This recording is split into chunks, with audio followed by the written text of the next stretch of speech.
un lieu unique avec un jardin de 1000 m² orné de vignes, idéal pour vos repas et réunions d'affaires. Regardez le Club Éco d'Objectif News.tv avec l'hôtel Radisson Blu Toulouse Aéroport.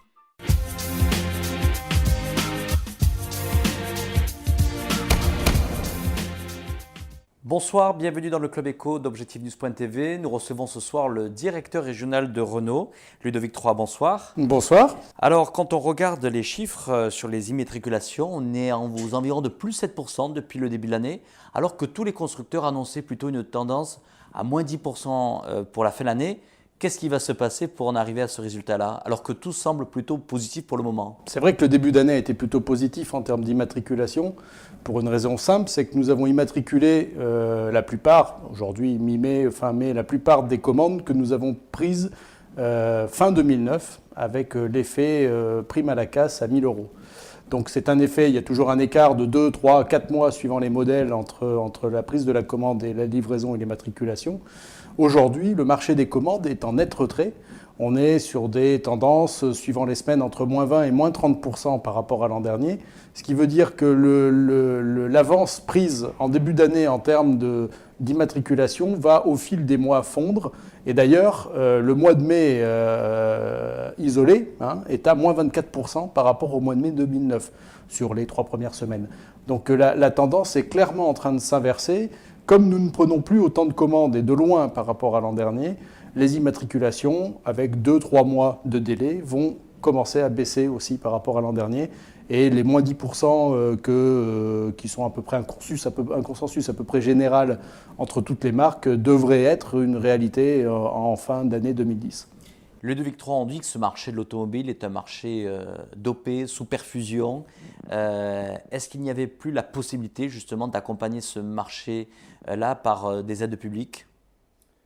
Il y a encore des aides. La prime à la casse est encore valable jusqu'à la fin de l'année. Elle est dégressive. C'est-à-dire que jusqu'à fin 2009, c'était 1 000 €. Jusqu'au 30 juin 2010, c'est 700 € et ça va passer à 500 € sur le second semestre 2010. Donc ça, c'est une réalité. On est encore, entre guillemets, aidé. Sous perfusion, c'est peut-être un petit peu excessif, mais nous sommes aidés par cette prime à la casse encore aujourd'hui. Mais son effet est nettement moins fort que l'an dernier. Il y a les bonus aussi, les bonus écologiques, qui sont aussi pour le client une baisse de prix, même si ces bonus écologiques ont eux aussi baissé. Ils sont dégressifs par rapport au semestre précédent. Ludovic Troy, il y a un élément qui a en tous les cas transformé ce marché automobile, c'est la place aujourd'hui qu'occupe le low cost. Chez Renault, on dit que ça représente près de 25% aujourd'hui des ventes. 25% de nos ventes, où on est même un petit peu plus que ça sur les prises de commandes, parce qu'on a un élément nouveau depuis un mois maintenant qui s'appelle Duster, qui est le nouveau modèle de Dacia, la marque low cost comme on l'appelle de Renault. Ce Duster, c'est un 4x4, un baroudeur qui offre en plus d'un prix très très bas, beaucoup d'habitabilité et un look plutôt attractif. Et depuis son lancement, on a, en termes de commandes, je parle, un véritable boom sur ce modèle. Donc oui, Dacia, aujourd'hui, est devenu, lorsqu'on prend le marché global, VPVU, c'est la 6e marque sur le marché français. Dacia est devant des marques comme Opel ou Toyota. On est juste derrière les 3 Français, bien sûr, et puis Volkswagen et Ford. Si vous prenez même le marché des particuliers, puisqu'on s'adresse essentiellement aux particuliers, il n'y a pas de rabais sur Dacia, donc on n'a pas de clientèle société, ou très très peu. On est même, suivant les mois, parfois 4e, c'est-à-dire derrière Renault, Peugeot, Citroën. J'insiste parce qu'il y a 5 ans, cette marque était absolument inconnue. C'était une marque roumaine qui n'avait aucun historique en France et une image pas forcément excellente. Aujourd'hui, nous avons une gamme qui est plébiscitée.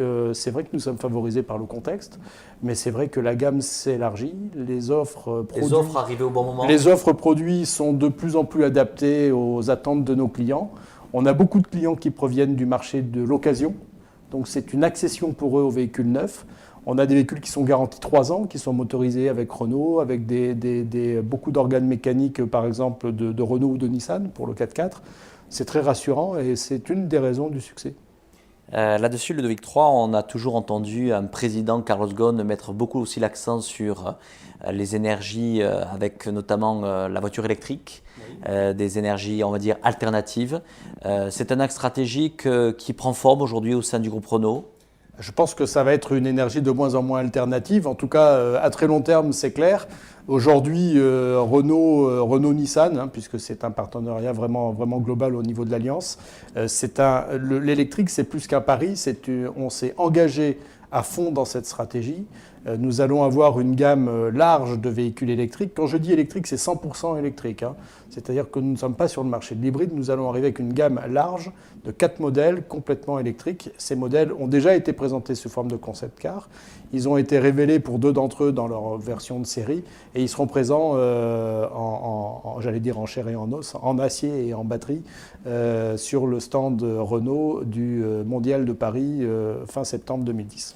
Ludovic III, sans rentrer dans les chiffres, mais globalement, comment se porte ce marché, on va dire, Midi-Pyrénées? Je sais que pour vous, finalement, cette direction régionale dépasse même les régions, les frontières de la région autorité administrative de Midi-Pyrénées. Mais globalement, comment se porte ce marché local par rapport au marché national aujourd'hui? Il se porte plutôt pas trop mal parce que nous avons une structure de réseau de distribution, je parle des concessionnaires ainsi que des agents, qui est un peu plus dense que la moyenne nationale, ce qui nous permet d'avoir une meilleure couverture territoriale.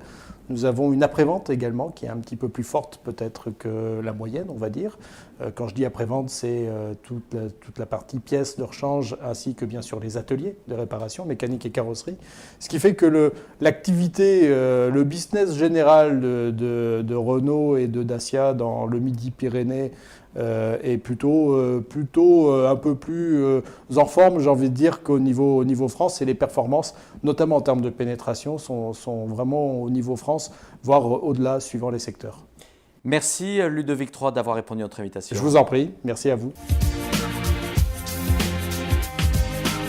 Un lieu unique avec un jardin de 1000 m² orné de vignes, idéal pour vos repas et réunions d'affaires. Regardez le Club Éco d'Objectif News.tv avec l'hôtel Radisson Blu Toulouse Aéroport.